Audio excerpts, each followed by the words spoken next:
Day 7, happy birthday to Max. Yeah, so we are waiting for the valet right now and then headed out to the football game for the Seahawks and Falcons. So that is the vibe right now. Haven't read anything today, didn't do a tarot reading. I even got ready like 10 minutes earlier than I was because I wanted to do the tarot reading, but I just wouldn't have had time. I only had 5 minutes after that, so, and they take me about 9 minutes to do, so we are headed out. And there's our car.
Yeah, I take one small plain cheeseburger. This is the cookout that Kirk Cousins went to 2 times on the show Quarterback on Netflix, so I had to come here. Okay, that's kind of dark, so I'm actually gonna move y'all over here, so I'm sorry the background is trashy.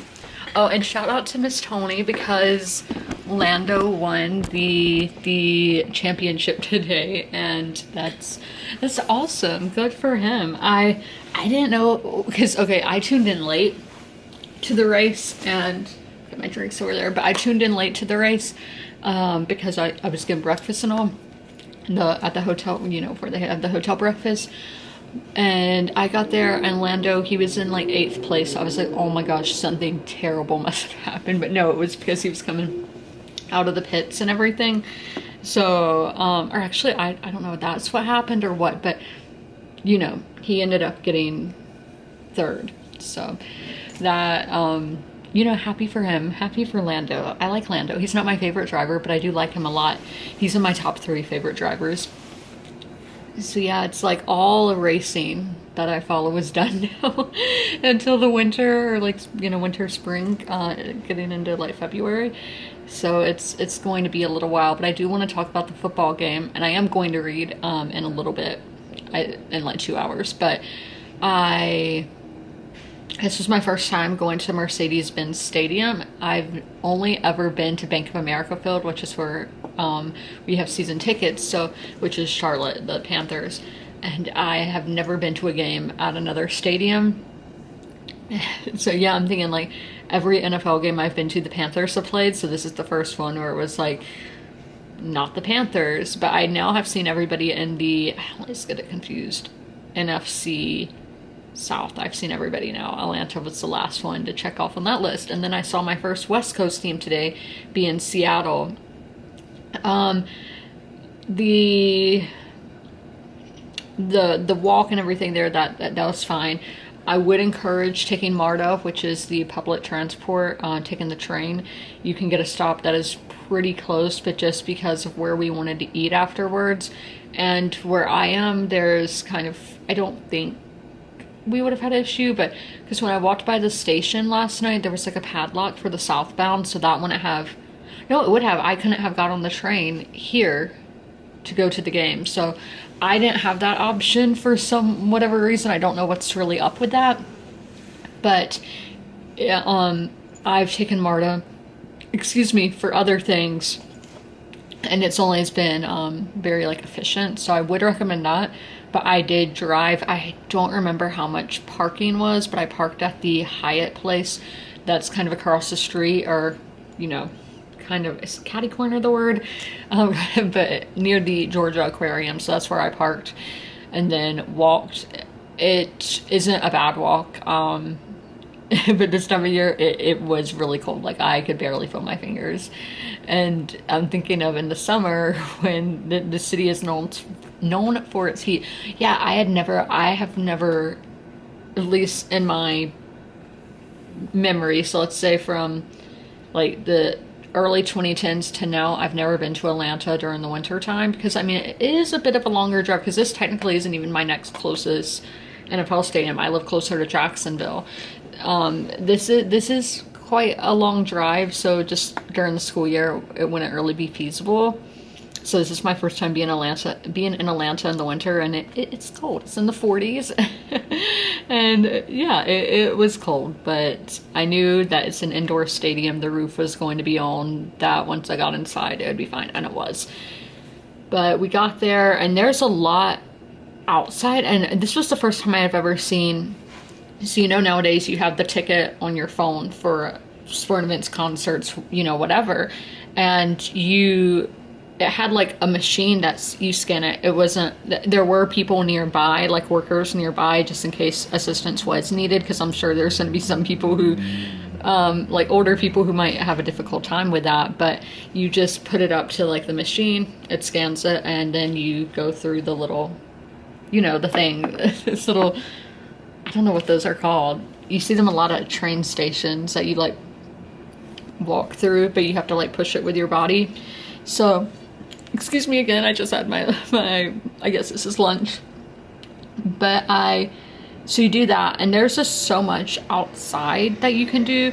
They had like statues of different players, they had a DJ, they had where you had to throw the football at a target, pictures with Santa, a hot cocoa stand. There was a lot that was out there, and then they had the big Falcon statue, and that's like, you can go in the stadium and go back out there, like you can go back and forth.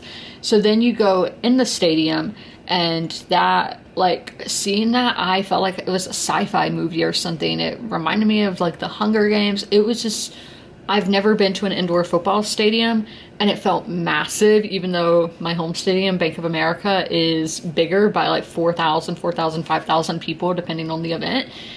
So I don't know why this felt so big. I guess just because it's enclosed, and they do, they can take the roof off. It's a retractable roof, but in wintertime, you know, you want to have that on. You want to stay warm. It was just, and then there's like a halo thing for the Jumbotron, you know, it's like a halo. I've never seen anything like that before. but it was just very chaotic. Yeah, I would say it was a lot of people, but it was not a sellout crowd. Like, these two teams, they're not that great. No hate to either of them. I don't have strong feelings towards either team, but yeah, this game, there weren't, in the first half, I don't even know if there was a touchdown. I think the Seahawks might have had a touchdown, but the Atlanta did not have a single touchdown. They thought they had one at one point, but the guy went out of bounds. But it ended, so I think Seattle got like 30 points in the second half. How that happens, I have no clue. But there's just so many people and so much going on. It was just all very chaotic to me. Like, this is my dad's favorite stadium he's ever been to, but I'm like a very simple person. I don't need all this extra stuff. There was just so much, and it was very like overstimulating for me. Okay, this is my makeup, but very overstimulating, which it wasn't a bad experience at all. No, it was, I would recommend going, but it was definitely a lot. There was a lot going on, lots of people, and I really can't tell you much that happened in that game because, I mean, as I said, these two teams, they aren't that great. I mean, you can't, that's how sports are. There's going to be some teams that don't do anything, and these are two teams where, like, I can name one or two players. Like, I can't tell you the name of the Seahawks coach. I did look him up, and he's actually from the Atlanta area, but I'm not remembering his name. He is pretty young, though. I think he was born in, like, 1987. So, after Pete Carroll left, yeah, I'm like, I don't know what's going on over there. I also don't know who the Atlanta coach is. I can see his face, but I don't know what his name is. But I think it must be Rashim or something, because the guy next to me was like, "Fire Rashim," and he was like booing the coach every time he showed up on the camera. But yeah, the guy next to me had a paper bag over his head because he was so embarrassed. But it was an experience. Atlanta, their fans are going through a hard time. They were very depressed and upset with their team. Yeah, it's sad to see. I mean, as somebody who goes to Panther games, we've been there, and I get it. I've never seen the Panther fans just won't show up. They'll have it empty. But yeah, this was not a sellout crowd at all. But yeah, that's all. And then I went to the cookout that y'all saw, which is the cookout that is on the Netflix show Quarterback. Kind of chaotic. Like, the guy in the voice box he could not understand like what drinks we wanted. So I got a large sweet tea and my dad got a Diet Coke. And that's what we ordered. Then do I have the bag? Okay, yeah, I still had the bag over there. But so we get our food. They literally give my dad a can of Coca-Cola, a warm one at that. They do not give me a straw, and I'm like, wow, I'm in a hotel, I really need it. So I just took from my my tumbler cup, I just took my straw from there. And so they gave him, that Coke, and, we're not too concerned about that. But my dad had ordered a Diet Coke and a large and all of that, and they give him just like a can of regular Coke. But on the receipt it says 2 large sweet teas, and like they were not like, where did you get that, dude? But the food was very good, and the tea tastes good. So that is all. As I said, I will read in Blood Over Brighthaven at 6, so we're not going to have a 3 o'clock read an hour again today, but that is a-okay.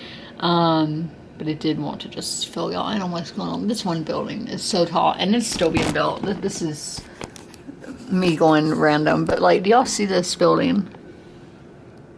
Like, that's so crazy.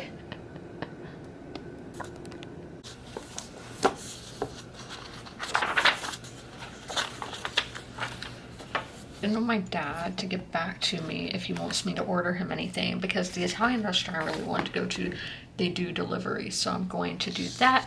But I did read 56 pages in Blood Over Brighthaven, getting me to what chapter? Chapter 20, I think? 21. My note is, I feel like there's romance coming in here, and I don't want that. Why can't we have female-male friendship? Why is that never allowed in books? Why do they always have to get together? but we will see if that's where this actually does end up going in the coming days. I do think, actually I don't know, because I don't know how long my travel day is going to be tomorrow, but I will finish this in the next day or two. Guys, I got my North Italia. I'm so excited. I've been wanting this for 3 months. I've been thinking about this for 3 months. So the DoorDash guy, I won't say his name on here, but he was fantastic. He did a great job. Okay, good. They gave me this stuff. Like, yeah, your hotel rooms do come with that, but you know, just to be extra safe. Okay, I'm trying to open this. Okay. This is gonna be so good with this cold, wintry weather. Oh my gosh. So good. I probably look like a mess, but we will get to that in a minute. So I'm putting in how many pages I read in Kiss Her Once for Me. So I'm only at 20%. So it looks like tomorrow will be the day y'all get an update on how I'm feeling about this book on my notes. But I feel like I have a migraine coming on. Fingers crossed, knock on wood, everything, that this is just a headache, because I only have enough Tylenol for one dose. So I'm just waiting to take it before I go to bed. But if it is a migraine, I'm not gonna have any for the road tomorrow. And something weird, so I take 4, because I take children's Tylenol. I take 4 pills at once, and there's only 3 left in the container, so I'm like scared that I spilled one somewhere. Last time I took it was in Raleigh, so we're gonna hope that it was at the hotel, because that if a dog or cat got into that would not be good. So now I'm just like, is there one on the floor somewhere? Scary, but yeah, we're just gonna pray that this is just a headache, and once I take that Tylenol and go to bed, I'll wake up and feel fine, which that has happened, but I am very nervous. But I read 21 pages in Kiss Her Once for Me, so I've only read like 70 something pages today, but I will read in The White Queen. I'm going to be ending the vlog here. If you made it all the way through, leave a football or a Christmas or winter emoji in the comments below. And as always, comment, rate, and subscribe. And don't forget to ring that notification bell to be notified when all my videos go live. I'll see you in my next one. Bye.